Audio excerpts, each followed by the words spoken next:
بەخشندۆ میرەبان سڵاتان لێ ببینەرانی عزیز خۆشحاڵین لە بەرنامەیەکی پامی ڕۆژدا لەگەڵ هاوکارم جەلال هاتینەوە خزمەتان هیواخوازن کە ئەم ڕۆژتان پڕبێ لە خێر و خۆشی و شادی داواکەین لە خۆی گەورە کە تەندروستی مولایەکمان چاکبات و لە خۆشی و شادیاوی ئینشاءڵڵا.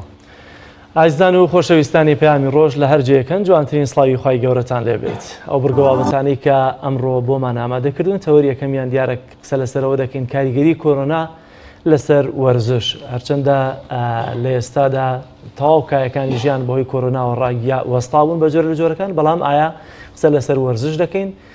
کاریگەریەکەی لەسەر وەرزش چۆنەوە لە هەم لە ناوخۆی هەرێمی کوردستان و هەم لە جەرەوە لە بابەتە جیاوازەکانەوە قسە لەسەر ئەم بابەتە دەکەین.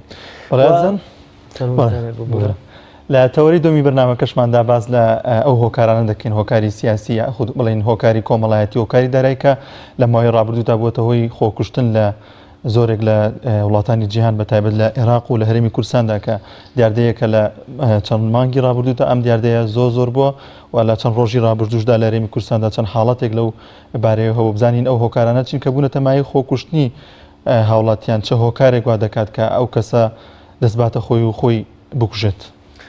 ئەمە ئەو دوو بابەتە سەرەکیان کامڕۆ پێشکەشتان دەکەین لەگەڵ چالاکی و زانیاریەکانی ڕۆژ لە شار و شارۆچەکانی کوردستان ئەوەی کە گرنگ بن بۆتان دەگوازینەوە. بەڵام دەستپێکی پەیامی ڕۆژ هەموو ڕۆژێک دەچینە لای پێشبینی کەش و هەوای شار و شارۆچەکانی کوردستان با بینەری بین.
بینەرانی عزیز دەچین لای نرخی دراوەکان بزانین ئەمڕۆ دراوەکان چ گۆڕانکارێکی بەسەرداهاتووە پێکەوە بینەری دەبین.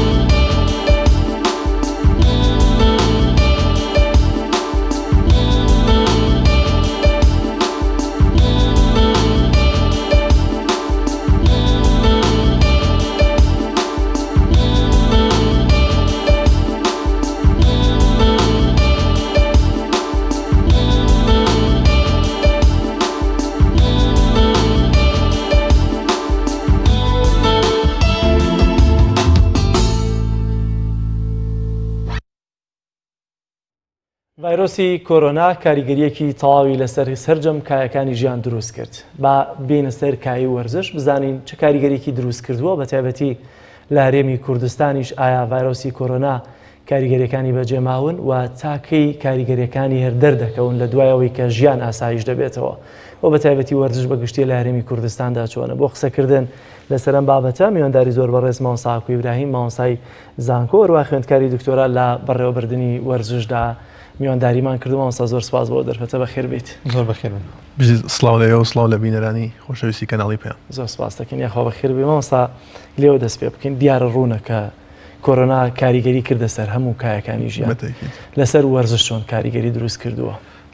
خۆی ئەگەر حکومڕانی وەکو سیستمی سەرکەین و وڵاتانی دنیا وەکو ماڵێک سەرکەین لە هەموو دنیای ئەمە بینین کە تەسیر و کاریگەری کۆرۆنا بۆ ماڵە زۆر جیاوازتر بۆ لە کایەکانی تر بە شێوازێک کە توانی سەرجەم خولەوەرشیەکان سەرجەم دامەزراوەرشەکان بۆ ماوەیەکی زۆر دابخەوە. زۆرێک لە خولەوەرشیەکان لە وڵاتە بەناوبانگەکان وەکو فەڕەنسا وەکو هۆڵەندا وەکو بەلژیکا نەیانتوانی خولەکانیان تەواوکەن. هەرچەند کۆمەڵی وڵات تەواویان کرد خولەکانیان و بەردەوامن هەندێک وڵاتی تریش، بەڵام ئەمە کاریگەریی زۆری هەبوو بۆ گرنگیەوەی ئەمە لە چ ڕوانگەی کۆسەری کاریگەری کۆرۆنا بکەین. ئایا لە ڕوانگەی سیاسی وەرشۆ سەریکەین، ئایا لە ڕوانگەی ئابووری وەرشۆ سەریکەین. بۆیە لە سەرجەم کایەکانە کۆرۆنا کاریگەریەکی پۆزیتیڤی هەبوو لەسەر وەرزش بۆ وای کردە دامەزراوەرشەکان تووشی فلجبوونێکی گەورە بوون. کاریگەری سیاسیشی دروست کردووە لەسەر وەرزش جگە لە ئابووریەکە بەتاکید. ئەمە شەڕی ئەگەر لە ڕوانگە سیاسەکەی سەریکەین ئێمە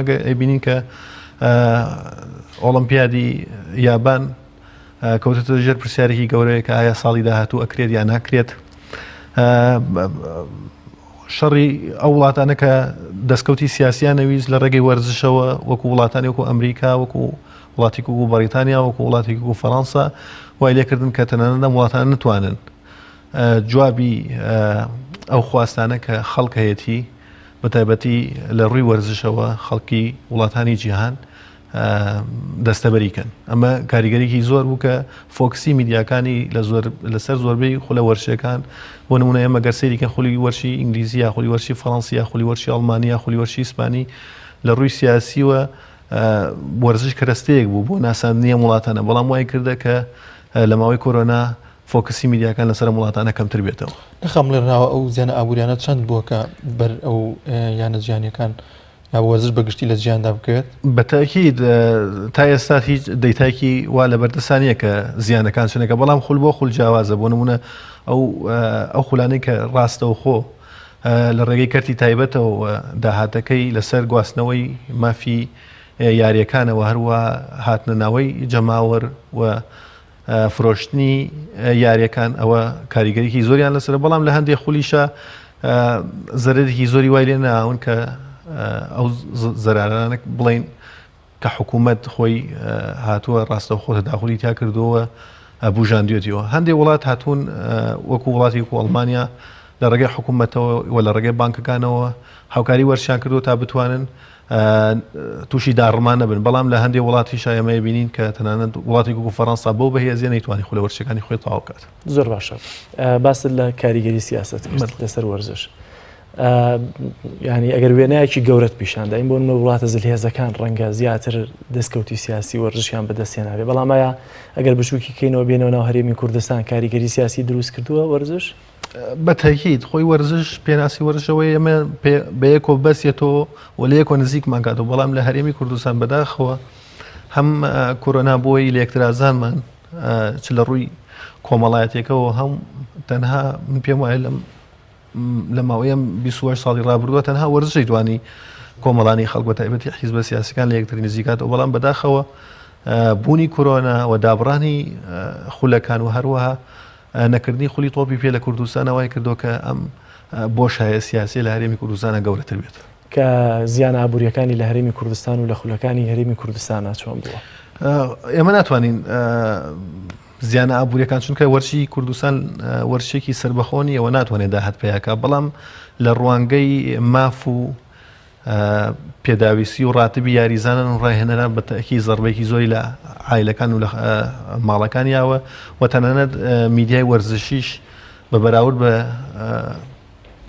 پێشووتر کە خولەکانە کرا لە ڕووی بەرنامە و لە ڕووی پێشکەشکردنی بەرنامەی وەرزشیەوە لاواز بووە لێستادا وڵاتانە درکیان بۆ کردو کە چیدی ئەو ڤایرۆسە مەترسی نیە و دووبارە دەست بە یاریەکان بکەنەوە یاریەکان دەست پێکراونەتەوە بەڵام بەبێ بوونی جەماوەرکامەشە خۆی زەربەیەکی گەورەیە بۆ وەرزش بە تایبەتی وەرشە جەماوەرەکان وەکو تۆپی پێ و زۆرێ لە وڵاتەکان بەتەمان کە دوانێت ساردیەک بە یاریەکانەوە بەتاکی دەوە بابەتێکی نکۆڵی لێکراو نییە بەڵام لە وڵاتێک و ڕووسیا جەماوەر تا ڕادێک بوونی هەیە و ئەتوانن لە ناو یاریەکانە حوزوریان هەبێ بەڵام بە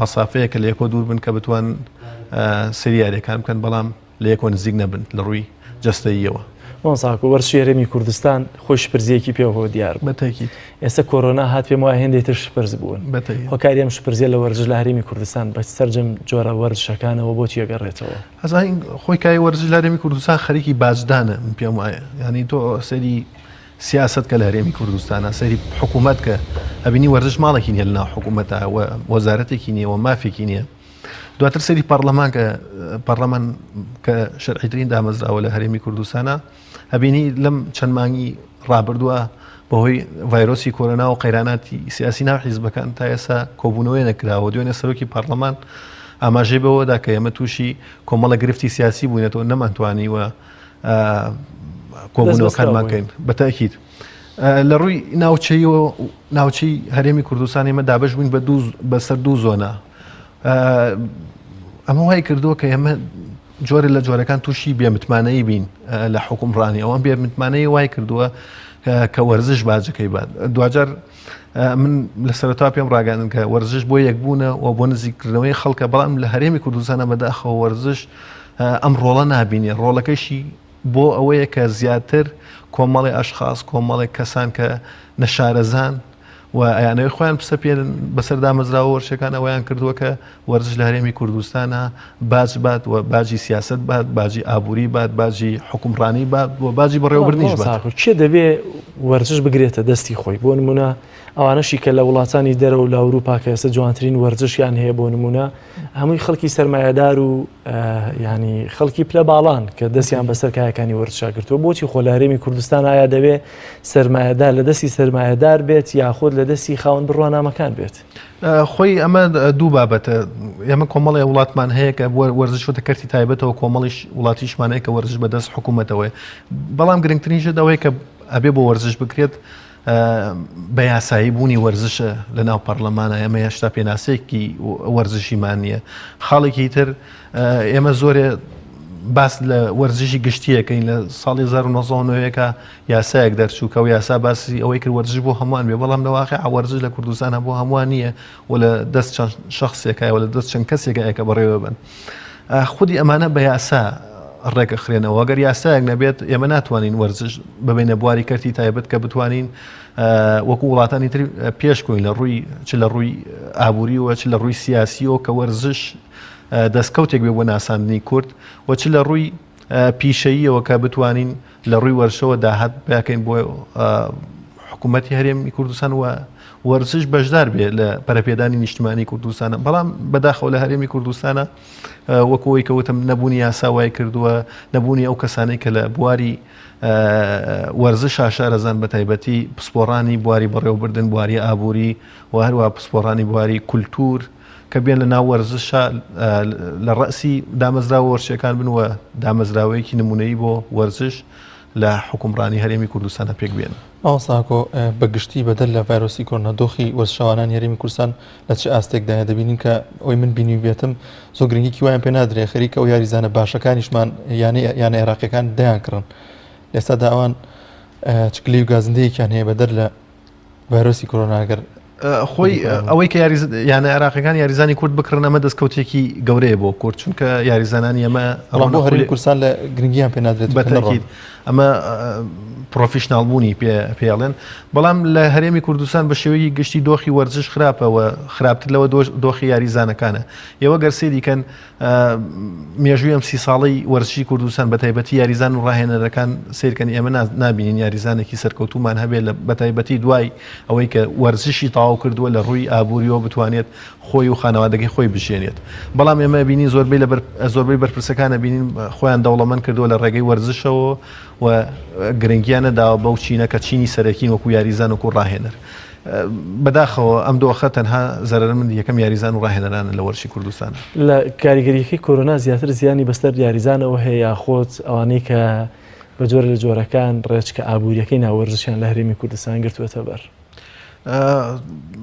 من پێم وایە لە کۆی گشتی ئەم کۆرۆنا کاریگەریکی زۆری هەبووە بەڵام ئەوەی کە مەترسیدارترە لە کۆرۆنا بەڕێوەبردننی وەرزشە و ئیدارەکردنی وەرزشە لە هەرێمی کوردستان کە ئێستا ئەم بەڕێزانەوەم بەرپرسانی وەرزشی کوردستان پێ هەڵەستن ئێستا وەرزش لە زۆرێک لە وڵاتان ئاسایی بووەتەوە کەی خولەکانی هەرێمی کوردستان دەست پێەکەنەوە یا بۆچی تا ئێستا هەموو خولەکان دەستیان پێ نەکردوێتەوە خۆی لەبەر نەبوونی بووجە چ لیژنەی ئۆڵۆمپی وەچەیەکی هێوەرشەکان ناتوانن خولەکان بەڕێوە بن چونکە حکومڕانی و حکوومەت هەرێمی کوردستان بە شێوەیەکی گشتی وەرزشی فەرامۆش کردووە تەنانەتە و ناتوانێت بودجە و موچەی خەڵدابین کات چ بگەی بەوەی کە فریای وەرزش کەوێت بەڵام ئەبینین گەورەترین خولی کوردستان کە خولی تۆپی پێیەوە یانەکانی یانێکی زۆر لە کوردستانە تێیدا بەشدارن بە هەردوو ناوچەکەوە بەهۆی بڕیارێکی سیاسی تەواو کراوە یانەیەک بوو بە پاڵەوان کە یانەی نەورۆزە بەپێی ئەو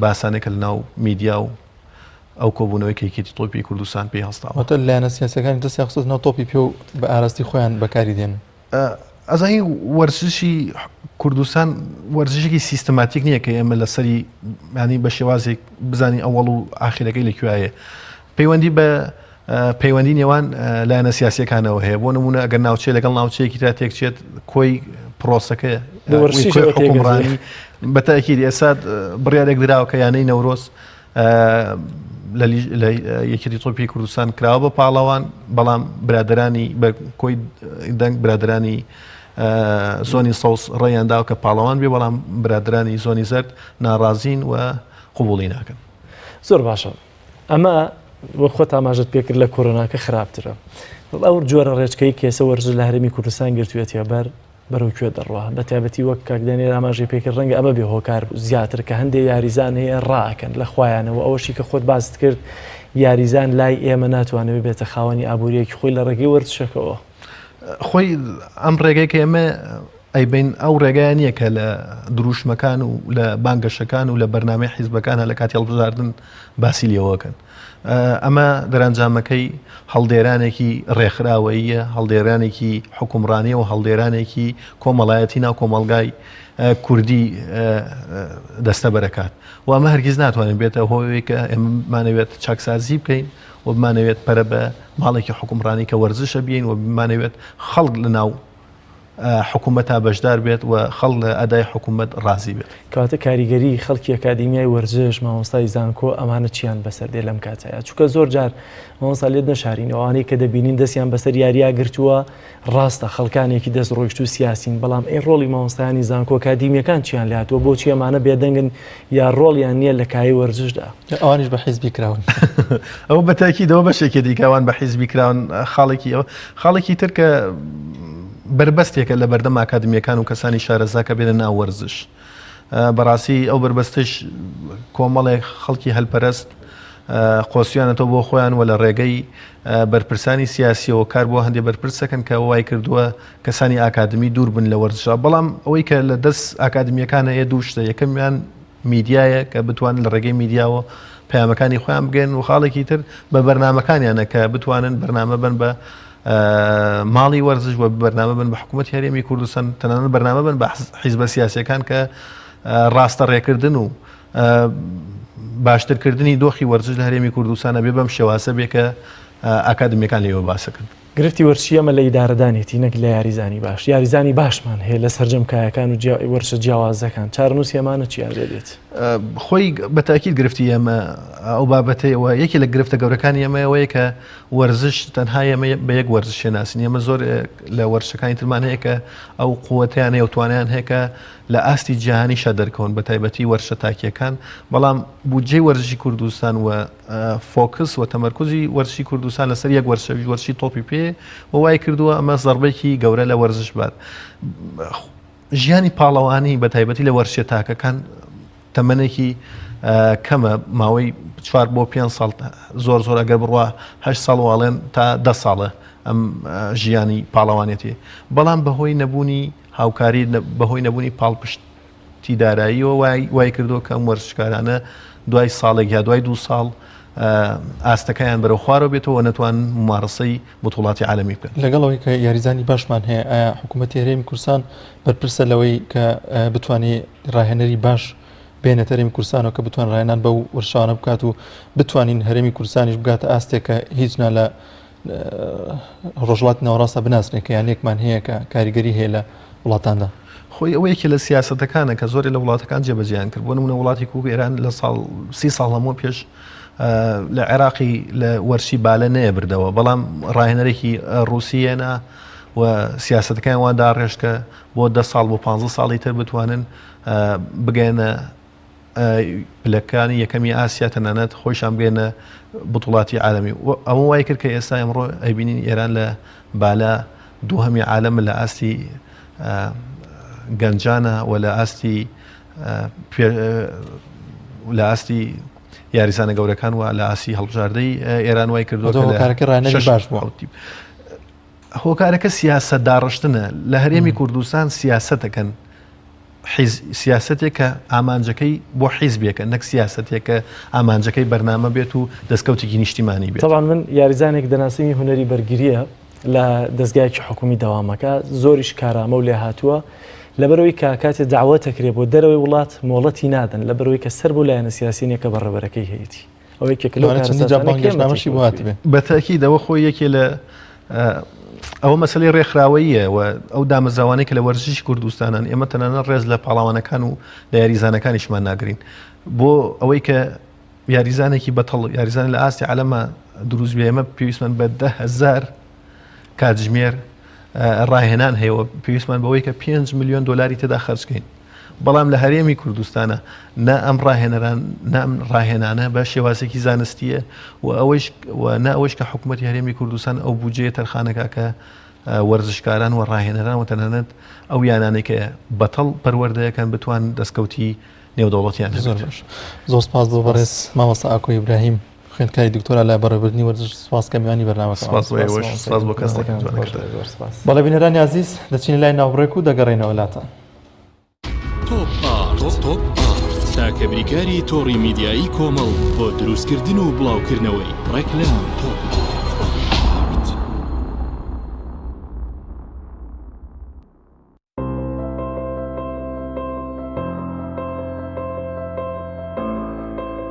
چونکە شیر لە ژیانی هەموماندا گرنگی خۆی هەیە من باشترین شیرم بۆ خەزانەکەم هەڵبژاردووە. هەموو کات شیری ئاڵتونسا بە منداڵەکانم دەدەم بۆ ئەوەی مێشتێکی چالاک و داهێنەرانەی هەبێت. من بە شیری ئاڵتونسا کێک و شیرینی دروست دەکەم. شیری ئاڵتونسا ڕۆڵێکی گرنگی لە خێزانی ئێمەدا هەیە. 100% سروشتی تامێکی نایە.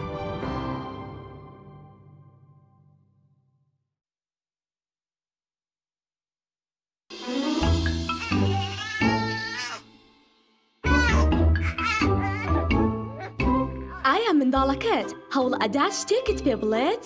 ڕەنگە ئازار بکێشێ بەهۆی خراپی دایبیەکەیەوە. ئێستا ئەتوانی دایبی لەم ساجۆی تەندروست تاقی بکەیتەوە بۆ ئاسوودەی مناڵەکەت. لاتەنیشتەکانی لاستیکین، زۆر بە خێرایی وشک ئەبێتەوە. پێستی مناڵەکەت بە وشکی ئەهێڵێتەوە. شەوێکی ئاسوودە و بەیانیەکی پڕ لە چالاکی پێدەبەخشێت.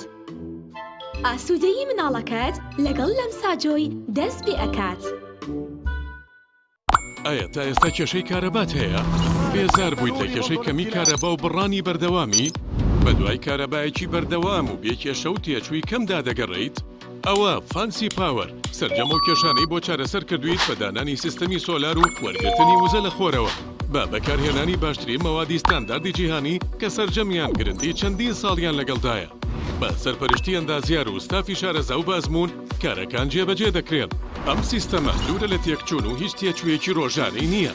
هەروەها بە دۆستی ژینگە ناسراوە و ژینگە لە پیسبوون دەپارێزێت. فانسی پاوەر بۆ داهاتوویەکی ڕووناکتر. ناونیشان سلێمانی شەقامی مامۆستایان نزیک شەقامی قەنات تەلاری جاسەنا 0 153 85 85. ئەم کوڕاناوی چالاکە حەزی لە چپسێکی چاکە بۆیانینی لای تاکە زۆر تەندروستە و زۆر پاکە. ئەم چەشناوی ڤاریە حەزی لە چپسی نینیە نینی تامی سروشتیە هیچ چپسێک وەک ئەو نییە. هەژوانیش کوڕێکی جوانە حەزی لە ئاهەنگێرانە لە یادی لەدایک بوونەکەی چپسی نینی بوو هەڵبژار دەکەی. نینی هاوڕێی مناڵانە تامی خۆشە و بێزیانە بۆن و ڕەنگی هەمە جۆرە شێوە و قەبارەی زۆرە. بشاری نینی تامێکی لە یاد نەکراو. برنجێک بخۆن کە دڵنیابن لەسەر چاوەکەی چونکە تەندروستیتان لە هەموو شتێک گرنگترە. برنجی سروشتی شیمال باشترین جۆری برنج لە تەواوی دنیا، ئەویش بەهۆی ئەوەی لە خاکێکی بەپیت و جەوێکی شێدار و باراناوی شیمالی ئێراندا دەڕوێت. برنجێکی سروشتیە و هیچ مادەیەکی کیمیایی و حافزەی تێکەڵ نییە و هیچ زیانێکی بۆ سەلامەتی و تەندروستی و قەڵەوی نییە. بگرە زۆریش بەسوودە. پێکاتەوە ڤیتامینەکانی برنجی سروشتی شیمال پرۆتین، ئاو، ڤیتامین ئی، کالیسیۆم، ئاسن، مەگنیسیۆم، مەنگەنیز، پۆتاسیۆم، ڤیتامین B1، B2، B3، B5، B6. واتە ئەم برنجە برنجی کارگەکان نییە خاڵی بێت لە ڤیتامین، بەڵکو و چڵتوکە و خۆمان کڕی دەکەین. شێوازی لێنانی لەگەڵدایە. بۆ دەستکەوتنی برنجی سروشتی شیمال پەیوەندی بکەن بە 0 353 27 27. هەر کات تاقیتان کردەوە خۆتان بڵاوی دەکەنەوە.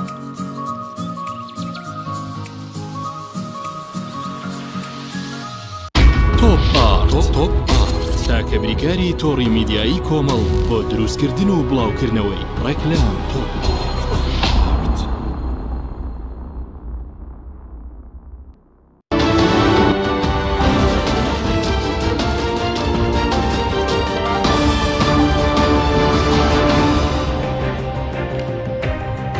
بینەرانی عزیز گرنگترین هەواڵ و زانیاریەکانی ڕۆژتان پێشکەش دەکەین. بڕیارە ئەمڕۆ پەرلەمانی کوردستان کۆ ببێتەوە وەزیرانی دارایی و ئابووری پلاندانان لەگەڵ وەزیری هەرێم بۆ کاروباری دانوستان لە نێوان هەرێم و بەغدا و سەرۆکی دیوانی ئەنجومەنی وەزیران ئامادەی دانیشتنەکە بن. بە پێچەوانەی چاوەڕوانیەکانی خەڵک خشتەی کاری کۆبوونەوەی پەرلەمانی کوردستان تایبەتە با خوێندنەوەی راپۆرتی لیژنەی دارایی و کاروباری ئابووری سەبارەت بە دۆخی دارایی و ئابووری هەرێمی کوردستان کاوەش لە کاتێکدایە حکوومەت بێگەڕانەوە بۆ پەرلەمان 121 موچەی موچەخۆرانی بڕیوە و نازدانرێت کەی و چۆن موچەی مانگی سێدا بەش دەکرێت. هەر بەپێی خشتەی کاری پەرلەمان ئەمڕۆ پێشنیازی یاسایی ماف و وەرکی نەخۆش لە هەرێمی کوردستان خوێندنەوەی دووەمی بۆ دەکرێت. هەریەکە لە قەزاکانی سۆران و زاخۆ لەلایەن سوپای تورکیاوە تۆباران کران و دوو هاوڵاتی مەدەنیش بە بردمانی فڕۆکە جەنگیەکانی تورکیا لە ناحیەی بامەڕنێ کوژران. پامنێری پەیامەوەی گواستەوە تۆپخانەکانی تورکیا گوندەکانی ناوچەی برادۆست سەر بە ناحیەی سیدەکانیان کردە ئامانج و بەهۆیەوە ڕووبەرێکی بەرفراوان پوش و پاوەنی ناوچەکە سووتا. لەلایەکی ترەوە لە ناحیەی بامەڕنێ بەهۆی بردومانی فڕۆکە جەنگیەکانی تورکیا دوو هاوڵاتی مەدەنی بوونە قوربانی کە تەمەنیان 42 ساڵ و 29 ساڵ بوو. لەمەوەی ئۆپەراسیۆنی سوپای تورکیا تا ئێستا 6 هاوڵاتی مەدەنی لە قەزای دوهۆک لە پارێزگای دوهۆک بوونەتە قوربانی و زیاتر لە مانگێکیشە بە بەردەوامی ناوچەکانی برادۆست و ئامێدی دەکرێتە ئامانجی تۆپخانە و فڕۆکە جەنگیەکان و بۆ هۆیەوە زیانی گیانی و ماڵی بەرناوچەکە کەوتووە. مستەفا کازمی سەرۆکوەزیرانی عێراق دەڵێت هیچ شتێک وەک هەڵبژاردنێکی ئازاد گوزارش لە ئیدارەی عێراقیەکان ناکات. بەم نزیکانە وادەی ئەنجامدانی هەڵبژاردنی ئاشکرا دەکەین. مستەفا کازمی سەرۆکوەزیرانی عێراق لە پەیامێکدا دەڵێت لێکۆڵینەوە لە ڕووداوەکانی گۆڕەپانی تەحریر دەکەن و لە ماوەی 3 ڕۆژدا ئەنجامی لێکۆڵینەوەکان لە کوشتنی خۆپیشاندەران ئاشکرا دەکرێت. کازمی بەڕێوەچوونی هەڵبژاردننی پێشوەختەی دووپات کردەوە وتیشی هەر کەسێک گلەیی هەیە با چاوەڕوانی هەڵبژاردنەکان بکات نەک حکوومەت لە کار بخات. لەبارەی ڕووداوەکانی شەوی ڕابردووی گۆڕەپانی تەحریر و کوشتنی خۆپیشاندەران کازمی وتی لە دوای دەریایەک لە خوێن هاتووەتە سەر دەسەڵات و ڕێگە نادەن دەستدرێژی بکرێتە سەر خۆپیشاندەران. گومان دەکرێت تەقینەوەکەی شەوی ڕابردووی ناو سەربازگەی تاجی لە باکووری بەغدا لەلایەن فڕۆکەی بێفڕۆکەوانەوە ئەنجام درابێت. سەرچاو ئەمنیەکانی عێراق وا بڵاوی دەکەنەوە کە هێرشەکەی شەوی ڕابردوو سەربازگەی تاجی 4 موشکی کاتۆشا بوون و هیچ زانیاریەکیش لەسەر زیانەکانی بڵاو نەکراوەتەوە. بەشێک لە سەرچاو ئەمنیەکانیش دەڵێن ئەو هێرشەی سەربازگەی تاجی با فڕۆکەی بێفڕۆکەوان بوو و هیچ زیانێکی نەبووە. سەربازگەی تاجی دەکەوێتە باکووری بەغدا کە سەربازانی ئەمریکی تێدا نیشتەجێن و لە تۆڵەی خوێنی قاسم سلێمانی لەلایەن ئێرانەوە بردومان کرا و بریندار و کوژرانی چەندین سەربازی ئەمریکی لێکەوتەوە. بەیانی ئەمڕۆ تەرمی هاوڵاتیەک باڵواسراوی بەستونێکی کارەباوە لە شەقامێکی بەغدا دۆزرایەوە. بەرەبەیانی ئەمڕۆ گەنجێک لە ناوچەی ڕەشیدی باشووری بەغدا لە ڕێگەی یەکێک لە ئەستونەکانی کارەباوە پەتێکی لە ملی خۆی هەڵواسی و خۆی خنکاند و کۆتایی بە ژیانی خۆی هێنا. لێکۆڵینەوە لە ڕووداوەکە دەستی پێکردووە و تەرمیە و هاوڵاتیەش بە مەبەستی پشکنین براوەتە پزیشکی دادی بەغدا. چەند ڕۆژی ڕابردوو هاوڵاتیەک لە باخی گشتی پارێزگای هەڵەبجە کۆتایی بە ژیانی خۆی هێنا و بە پەتێک خۆی بە یەکێک لە درەختەکانی باخەکەەوە هەڵواسی. مانگی ئایاری ئەمساڵیش لە ڕووداوێکی هاوشێوەی بەغدا هاوڵاتیەک لە شاری سلێمانی خۆی بەستونی کارەباوە هەڵواسی و بۆ هێوە گیانی لەدەستدا و هاوڵاتێکی دیکەش لە ناو باخی گشتی شاری سلێمانی ئاگرد لە جەستەی خۆی بەردا و گیانی لەدەستدا. ئاژانسی هەواڵی ئەنادۆڵ بڵاوی کردەوە دادگایەکی تورکیا دالیا مەحمود مسلمی برازای ساڵح مسلم ئازاد کرد. دالیا مەحمود لە 15 مانگەدا لەلایەن دەسەڵاتدارانی تورکیاوە دەستگیر کرا و لە هەرێمی کوردستانی شکاردانەوەی زۆری لێکەوتەوە کە ئایا دالیا لە هەولێرەوە ڕادستی تورکیا کراوە یان خۆی ڕۆشتووەتەوە باکوور و خۆی ڕادستی هێزەکانی تورکیا کردووەتەوە و کۆتایی بە خەباتی چەکداری لەناو شەرواناندا هێناوە. ئاژانسی ئەنادۆڵ بڵاوی کردووەتەوە ئازادکردنی دالیا لەلایەن دادگاوە لە کاتێکدا بووە پێشتر هەموو لێکۆڵینەوەیەکی لەگەڵدا ئەنجام دراوە. بینەرانی عزیز گرنگترین هەواڵ و زانیاریەکانمان پێشکەش کردن پاشناوە بڕێک درێژە بە بەرنامەی پەیامی ڕۆژ دەدەین.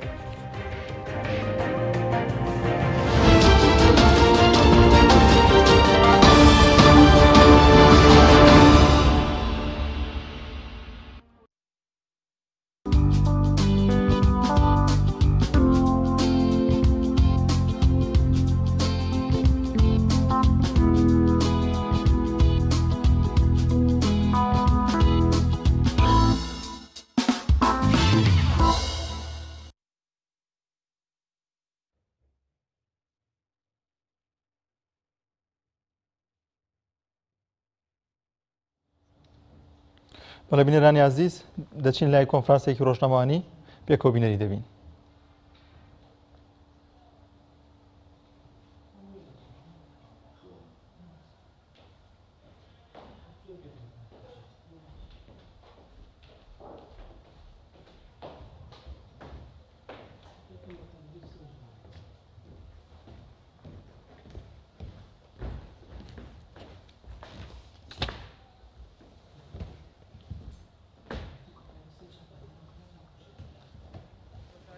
توێژەکانی ئەم شارە بە خێری چەندین شەهید کە نوێیان مامۆستا بوون و برینداربوونی ژمارەیە کە بەدەیانیان مامۆستا بوون بەرگریان کرد لە کوردستانی بوونی ئەم شارە بوون بە شورایەک بەڕووی ئەو کەس و لایەنانەی هەوڵی سڕینەوەی ناسنامەی ئەم شارەیان دەدا و کاریان دەکرد لە پێناو دابڕینی ئەم شارە لە خاکی کوردستان و دژایەتی مافی ڕەوای گەلەکەمانیان دەکرد لەسەر خاکی خۆی. ئەم ڕۆژ لە بارودۆخێکی سەختدا ئەم یادە دەکەینەوە کە تێکڕای مرۆڤایەتی لە بەردەم هەڕەشەی قەتایەکی مەترسیدارە، بەڵام ئەوەی ئەم بارودۆخەی بۆ ماوەسانی خوێن کردی لە شاری کەرکووک سەختتر دەکات دواکەوتن و کەمکردنەوەی موچەیە کە بە تەواوی ڕێکدانەوەی هەیە لەسەر ژیان و گوزەرانی خەڵک. دیارە بارودۆخی شارەکە لە دوای 16 ئۆکتۆبەرەوە لە ڕووی سیاسی و ئیداریەوە ئەوەندەی تر ئەرکی مامۆسایانی قورستر کردووە.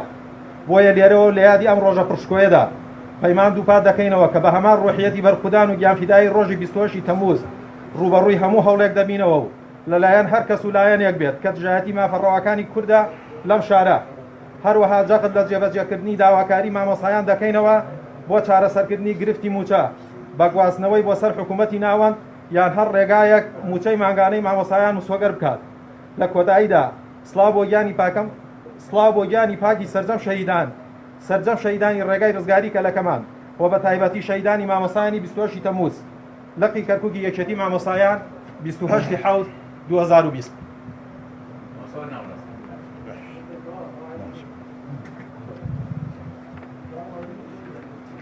اتحاد معلمي كردستان فرع كركوك، عوائل الشهداء الشامخين الرؤوس، الهيئة التدريسية والتعليمية الكرام، يمر علينا اليوم 28/7/2008. بەڵێ بینێرانی عزیز دەچینە لای زانیاریەکە باز لە دوو پشکەکات پێکەوە بینەری دەبین.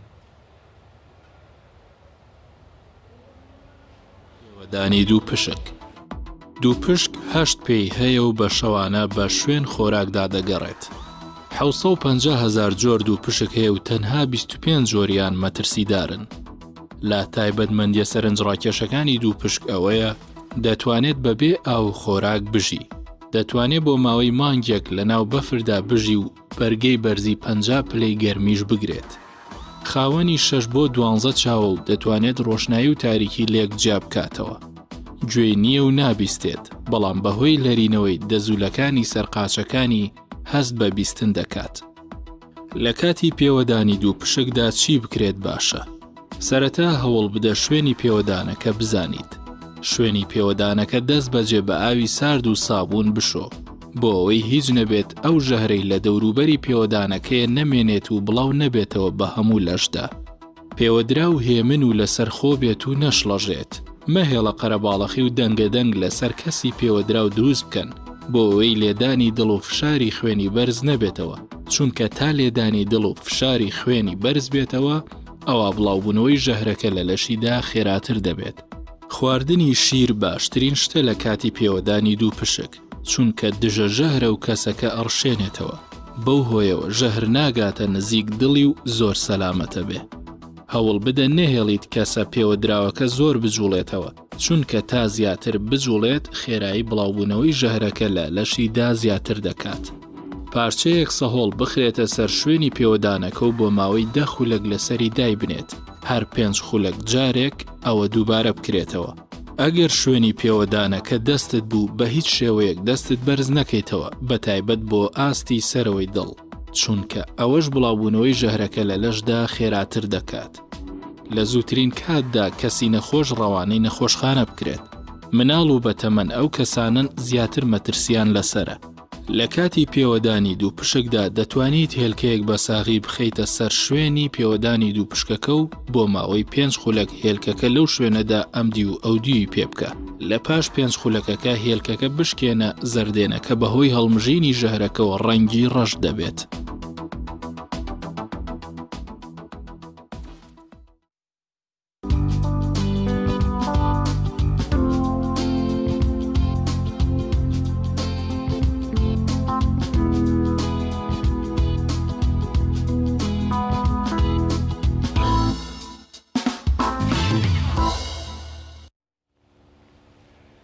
ئازان و خۆشەویستان، دیارە هەندێک چالاکی جۆرا و جۆر لە شار و شارشەکانی هەرێمی کوردستان بەڕێوە دەچێت، بە تایبەتی لە هەولێرە ئەمڕۆ کۆبوونەوەی پەرلەمان دەدرێەوە. کەمێک لەمەوە پێش پزیشکان و کارمەندانی تەندروستی ئەوانی کە تایبەتن بە نەخۆشانی شێرپەنجەوە بە تایبەتی لە نەخۆشخانەی هیوا گردبوونەوەیکیان ساز کردووە. دیارە ئامانجیان لەوەی کە دابینکردنی موچە و بژێوی ژیانیانە ناڕزایەکان زۆرن لە شار و شارۆچەکانە و لەگەڵەوەشدا کە بەرەبەرە نزیک دەبینەوە لە جەژنی قوربانی پیرۆز دەستگا خێرخوازیەکان بە تایبەتی دەستگای بەخشین و سۆمای چاوانی ڕێکخراوی خوشکانی ئیسلامی لە زۆربەی شار و شارچەکانی کوردستانە دەستیان کردووە بە هاوکاری و خزمەتکردنی خەڵکی فەقیر و هەژار و کەم دەرامەت. دەستپێک دەچمە سۆران لای پەیامنێرمان ئازاد عومەراوی ببورن. دیارە هاوکارانم ئاماژە بەوە دەکەن کە دەچینە هەولێر لای هاوکارمان عیمران ئەمیر لە پەرلەمانی کوردستانەوە. عیمران، سڵاوی خوا لێ بێت. زانیاریەکانی ئەمڕۆی پەرلەمانی کوردستان چین؟ بەڵەسڵاو لە تۆ لە تەواوی بنێرانی کەناڵی ئاسمانی پێیام سەرەتا کاکجەلال زۆر بەخێر بێ بۆنە ستۆدیۆی پەیامی ڕۆژ دوای تەندروستێکی باش و لەشێکی ساغە بۆ خوازم ئەمڕۆ لە پەرلەمانی کوردستانمە و قەرارە دانیشتنی ژمارە 7 پەرلەمانی کوردستان بەڕێوەچێک کە تایبەتە بە لیژنەداراییەکان و وەدارایی و بڕینی موچە و زۆرێک لەم پرسانە بەڵام من هەوێ بەر لەوەی زانیاریەکانە بۆ بگوازمەوە پرسێکی گرنگکەویش کۆمەڵی ئیسلامی ئەمڕۆ بەشداری کۆبوونەوەکە لە دوایەوە دوێنێ بایکۆتی کۆبوونەوەکەی ڕاگەاند و من بۆ زانیاری زیاتر لەسەر بەشداریکردنی کۆمەڵی ئیسلامی دەسمەلایی دادەبەدریا دەرێخانەگەربەی تێرە پێم بڵێ کۆمەڵ چۆن بۆ ئەمڕۆ بڕیاریدا بەشداری کۆبوونەوەکە بکە بەنای خۆی بەخشندەی میهرەبان ئێمە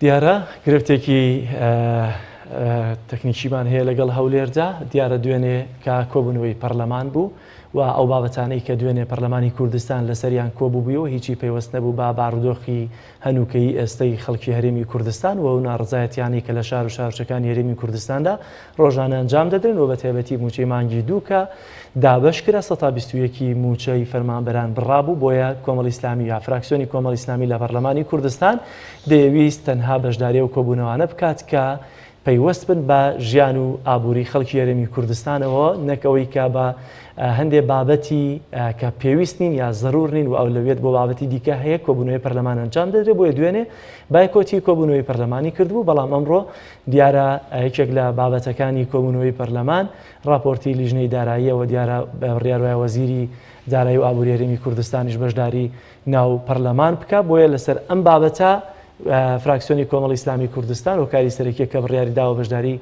کۆبوونەوەکانی پەرلەمانی کوردستان بکاتەوە تا و کاتێک کە گرفتەکەمان چارەسەر دەبێت دەچینەوە هەولێر لای عیمران ئەمیر ئێستا دەچینە سۆران لای پەیامنێرمان ئازاد عومەراوەیی وەکە ئاماژەم پێکرد نزیک دەبینەوە لە جەژنی قوربان دەستگا خێرخوازیەکان سەرقاڵی دابەشکردن و هاوکاریکردنی خەڵکی فەقیر و هەژار و کەم دەرامەتن ئازاد سڵاوی خوا لێبێت ئێستا لەکوێی و ئەو دەستگایی کە ئەمڕۆ دەیەوێت خەڵکی فەقیر و هەژار بەسەر بکاتەوە بڕی هاوکاریەکەی چەندە و کام لە دەستگاکانی کۆمەڵی ئیسلامی کوردستانە کاک جەلال سڵاو لە تۆ لە بینەرانی بەڕێز بێتن من لە ناحیەی خەلیفانم دیارە ئەنجومەنی خەلیفانی کۆمەڵی ئیسلامی کوردستان لە چوارچەوەی ئەو هاوکاریانەی کەوا بەردەوام بۆ خێر بڵین بۆ خەڵکی هەژار و کەم دەرامەت دابینی ئەکاتن ئەمڕۆ نزیک سەبەتەی خۆراکی ئامادە کردووە و ئامادەکاریان کردووە پاشکەمێشتر بەسەر هەڵکی هەژار و کەم دەرامەتی ناحیەکە دابەشی ئاکاتن من بۆ زانیاری زیاتر وەقسەکردن لەسەر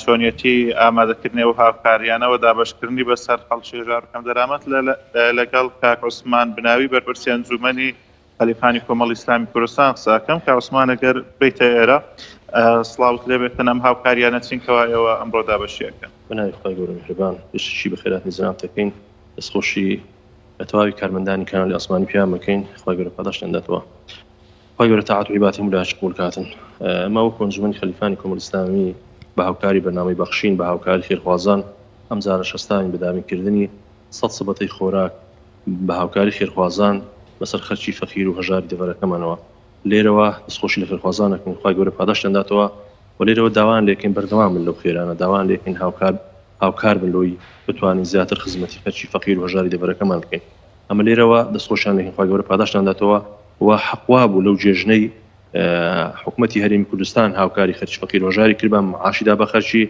وەی نەکرد بە خەرێک معاشی نەبیتن وەزی خراپی بەڵام لێرەوە خەرچی خێرخواز و خواپێدا و لە زیاتی حکوومەتی هەستاوە بەدابینکردنی سبەتەی خۆراک و هاوکاری مادی و معنەوی بەسەر خەرچی فەقیر و هەژارەوە لێرەوە دەستخۆشیان لێکەین خۆی گەورە پاداشتیانداتەوە و داوان لێکن بەردەوام بن و سەرکەوتوو بن ئینشاءالله. عوسمان لە ماوەی کەرن کەوا هاوڵاتیان لە کارنتینە بن تاوەکو ئێستا توانی وتانە چەند سەبەتەی خۆراک لە سنووری ناحیەی خەلیفان وەکو ئەنجومەنی خەلیفانی کۆمەڵی ئیسلامی بەسەر خەڵکی هەژار و کەم دەرامەت دابەشی بکەن. ئازادەم دەمەوێت باسی ئەوی بکەم کۆمەڵی ئیسلامی لە هەموو بارەگاکانی خۆی بوویتە ڕقەمێک بوویتە بەڕاستی دڵسۆز و خەمخۆری خەرچی فەقیر و هەژار بەردەوامە لە هەموو سات و وەختەکان هاوکاریکردنی خەرچی فەقیر و هەژارەوە بارەگاکانی خۆی کردینە بەڕاستی جێمە ئەوای خەرچی فەقیر و هەژار هەم بەرنامەی بەخشین هەم ئەنجومەن و بارەگاکان دیکەی و ئێمە لە فترەی کەرەنتینە تا ئێستاوە 1025 سەبەتەی خۆراکمان بەسەر خەرکی فەقیر و هەژار دابش کردیا جلوبەرگمان هەبوو هاوکاری مادی و معنەویمان هەبووە بەرامبەر خەرکی فەقیر و هەژاری سنووری خەلیفان و دەوروبەریەوە. زۆر سپاس بۆ بەڕێزکا عوسمان مناوی زۆر سپاس دەکەین بۆ زانیاریەکان. بەڵێ کاک جەلال دیارە پاشکەمەیەکی تر ئەنجومەنی خەلیفان ئەم هاوکاریانەی بەسەر خەڵکی هەژار و کەمدەرامەت دابەشەکە. ئەنجومەنی خەلیفانی کۆمەڵی ئیسلامی بەردەوام لە بۆنەکاندا خستاوە بە دابینکردنی خۆراک و جلوبەرێک و ئەو پێداویستیانەی کەوا هەژاران و کەمدەرامەتان پێویستیان پێ بەردەوام لە خەمی هەژارانی ناوچەکەدا بووە. زۆر باشە، زۆر سپاس بۆ تۆ ئازاد لە خەلیفانەوە لەگەڵمانەوەی، سپاس بۆ زانیاریەکانت. بینەرانی عزیز، دیارە وەک ئاماژەمان پێکرد تەوەری دووەمی بەرنامەکەمان قسەکردنە لەسەر بارودۆخی خراپی دارایی و ئابووری و کۆمەڵایەتی لە کۆمەلگای کوردستان لە کۆمەلگای هەرێمی کوردستان و بەتایبەتی ئەم بارودۆخە خراپە چ کاریگەریەکی بەسەر کۆمەلگاکەمانەوە هەبووە. دیارە بینیمان لە ماوەی چەند ڕۆژی ڕابردوودا گەنجێک لە خاوەن خێزان و منداڵێک لە یەکێک لە دارەکانی باخی گشتی لە هەڵەبجە خۆی هەڵدەواسێەوە کۆتایی بە ژیانی خۆی دێنێت کە ئەمە لێ کاردانەوەی زۆری بە دوای خۆی داهێنێ بە تایبەتی لەو پارێزگایەوە لە تۆڕە کۆمەڵایەتیەکان و جیاواز لەمەش ماوەی چەند مانگی ڕابردوو کەسێک لە سلێمانی خۆی بە عمودێکی کارەباوە هەڵواسی و لە باخی گشتی جارێکی دیکە کەسێکی دیکە ئەگەر لە جەستەی خۆی بەردەدا و کۆتایی بە ژیانی خۆی دێنێ. بۆیە دەمانەویست بزانین ئایا هۆکارەکانی خۆکوشتن یا کۆتایی هێنان بە ژیانی خۆیان تەبانەمانە سێ لەو ڕووداوانە بوون کە کارزانەوەیان بە دوای خۆی داهێنا بە دڵنیاییەوە ئاماری تر هەن کە حاڵەتەکانی خۆکوژی بەهۆی گرفتە کۆمەڵایەتیەکانەوە بەهۆی نەبوونی و نەداریەوە لە هەرێمی کوردستان لە ماوەی چەند مانگی ڕابردوودا تۆمار کراون. بەڵام ئەم سیانە ئەو سێ حاڵەتە بوون کە ئیدی تۆڕە کۆمەڵایەتیەکانیان تەنی و کاردانەوەیان بە دوای خۆی داهێناوە. هەرچەندە بڕیاروا بوو میوانێکمان لە هەڵەبجەوە هەبێت لەسەرم بابەتە قسە بکەین، بەڵام دیارە تا ئێستا گرفتوی تەکنیکیمانەیە هەم لەگەڵ هەولێر و هەم لەگەڵ هەڵەبجەدا. دیاردی خۆکوشتن دیاردێکی جیهانی، بەڵام بەپی ساڵەکان بەپی بارودۆخەکان گۆڕانکاری بەسەر لەسەر ڕێژەکەی هەیە ڕێژەکەی ساڵی وە هەیە کەمێسە بۆ نمونەوەی سەرنج بدەین ئەم ساڵ ئەو ڕێژەی زیاتر بۆ لەرێمی کوردستانە لە چاو ساڵانی ڕابردوودا کە بە ئاشکرا ئەم دیاردەی خۆکوشتنە دەبینرێ. هۆکارەکەشی پێم وابێ دەگەڕێتەوە بۆ هۆکاری دارایی بە تایبەتی ترکە دەبێتە هۆکار بۆ کێشە کۆمەڵایەتیەکان واتە گوزەرانی خراپی دارایی هاوڵاتیان وای کردو کە کێشەی کۆمەڵاتی دروست بێت و سەرنجام کەڵەکەبوونی ئەم کێشە کۆمەڵاتی و دارایانە پەنابەت دەباتە بەر لایانی دەرونی خۆکوشتنانی کە لە ساڵانی ڕابردوو لە هەرێمی کوردستاندا هەبوو وەکو ئەمە نەبووە کەسێک بێت لە باخێکی گشتی خۆی هەڵواسێت یاخود ئاگر لە جەستەی خۆی بربدا خۆی بسووتێنێ بەهۆی نەبوونی و نەداریەوە.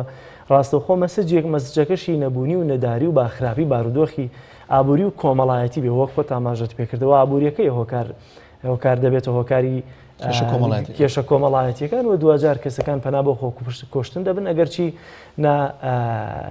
شەرعیانی پیرۆزی ئیسلام و هیچ کاتێک دەقاینەکان ڕێگە نادەن بۆەوەی کە ئەگەرچی مرۆڤ لەژێر هەر پاڵەپەست و فشارێک دابێت بیر لە خۆکوشتن بکاتەوە، چونکە دوجار بە خۆکوشتن نەگرفتەکان چارەسەر دەکرێن وەک نەکۆتاییان پێدێت و نەر لە دوای تۆش ئەوانی کە تۆ لەگەڵ یانە گرفتت هەیە کە سوکارەکەت دەروونێکی ئارام بەدەست دێنن. بۆیە دوجار دەمانویست قسە لەسەر ئەم بارودۆخە شێواوی ئێستای هەرێمی کوردستان بکەین، بەڵام دیارە گرفتی تەکنیکیمان هەبوو بۆیە نەمانتوانی لە خزمەت میوانەکەمانە بووین کە توێژەرێکی کۆمەڵایەتی بوو لەم بارەوە قسە بکەین. خۆی لە هەموو بابەتەکانە هەموو لایەک بەرپرسە چ لە میدیا چ لە حکوومەت کە پێویستە ڕێنمایی دەرونی هۆشیاری دەرونی بۆ تاکی کۆمەلگا بڵاو کاتە تاوەکو ئەو هۆکاران نەمێن بە تایبەت لایانی ئاینی کە پێویستە لەسەر هەموو مامۆستایانی ئاینی کە درک بەم بابەتە بکەن کە خەریکە ڕوو لە زیادبوون دەکات کە بتوانین هەمومان لە میدیاوە یاخود لە وتارەوە لە ڕێگەی سوۆشال میدیاوە کار بکەین بۆ ئەوی کە ئەم فشارە دەرونی یاخود ئەم کێشە دەرونیانە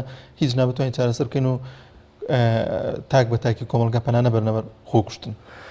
زۆر باشە، دیارە ڕۆژێکمان لە پێشە کەویش ڕۆژی عارەفەیە کە فەزڵ و گەورەیی تایبەتی خۆی هەیە و چەندین فەرمودەی تایبەتی پێغەمبەر درودی خوای لەسەر بێت هەمانە لەسەر گەورەی ئەم ڕۆژە کە تێیدا بە تایبەتی بە ڕۆژوو بووین. لەسەر گەورەی و فەزڵی ئەم ڕۆژە بەڕێز مامۆستا دلێر گەرمیانی چەند وتەیەکی هەیە کە تۆمارکراون پێکەوە بیگنەری دەبین.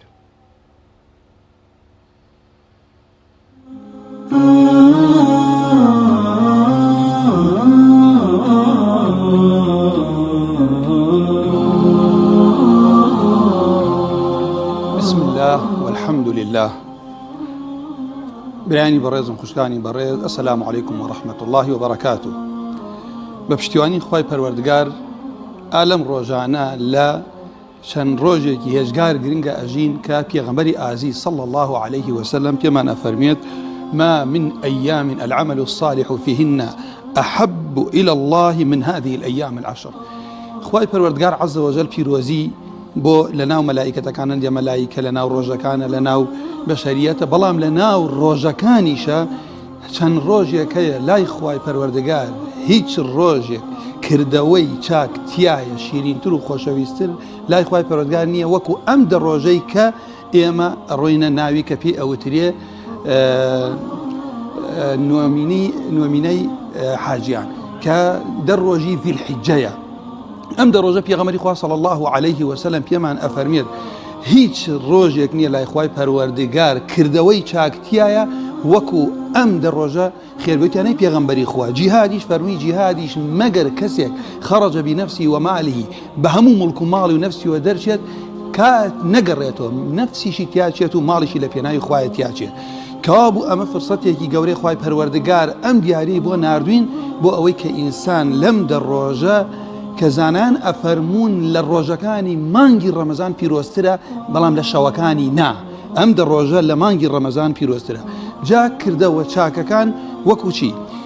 یەک هەموو کردەوەیەک چاک لە تەسبیحات و لە خێرکردن و لە ئاشکردنەوەی دوو کەس و لە ڕۆژوگرتن و لە خێرکردنە.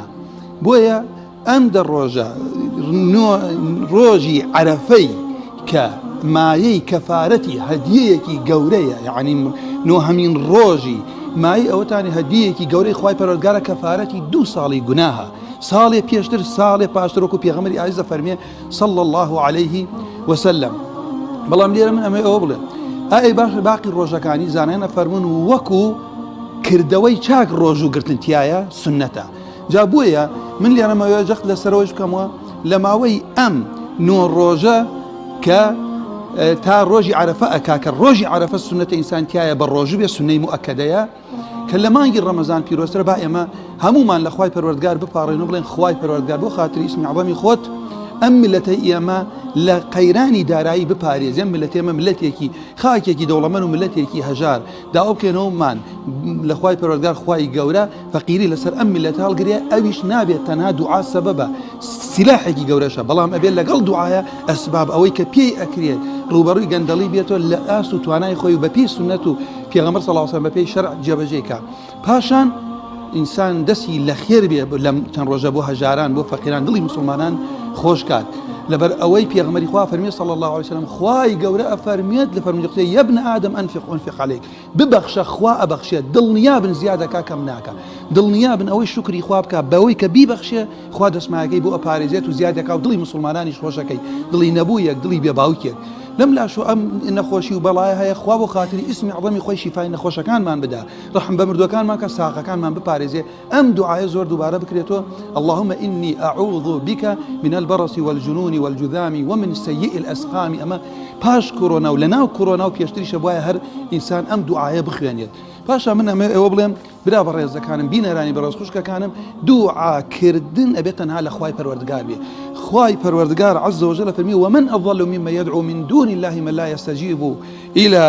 لا يستجيب له إلى يوم القيامة وهم عن دعائهم غافلون. تا ڕۆژی قیامەت وڵان نادرێتەوە دوعا عیبادەتە جائز نییە لە غەیرە خوا داوای بکەین چکۆ کاتە نەوەڵاممان نەبێت تاوانباریشین و شرکیشە خوا پەناماندا.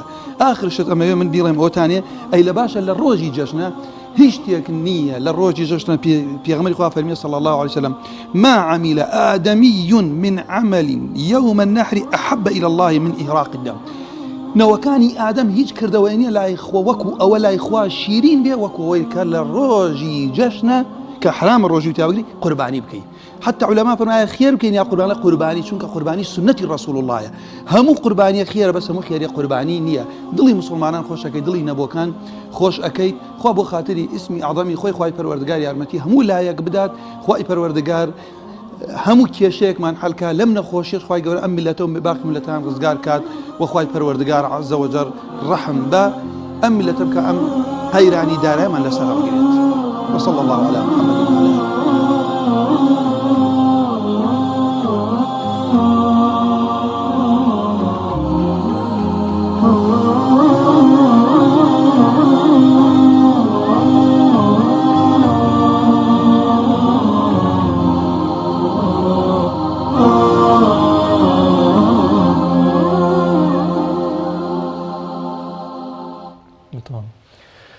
میوانی عزیز بە یارمەتی هاوکارانمان بەرنامەی ڕۆژمان پێشکەشکردن بۆ هیوایی کە سەرجەم بڕگەوەتەکەمان جێگەیست و دوو ڕەزامەندی و عزیز بێت تا بەرنامەیەکی دیکە بەخواتان دەسپێرین خواتان لەگەڵ خواتان لەگەڵ سپاس دەمێنم.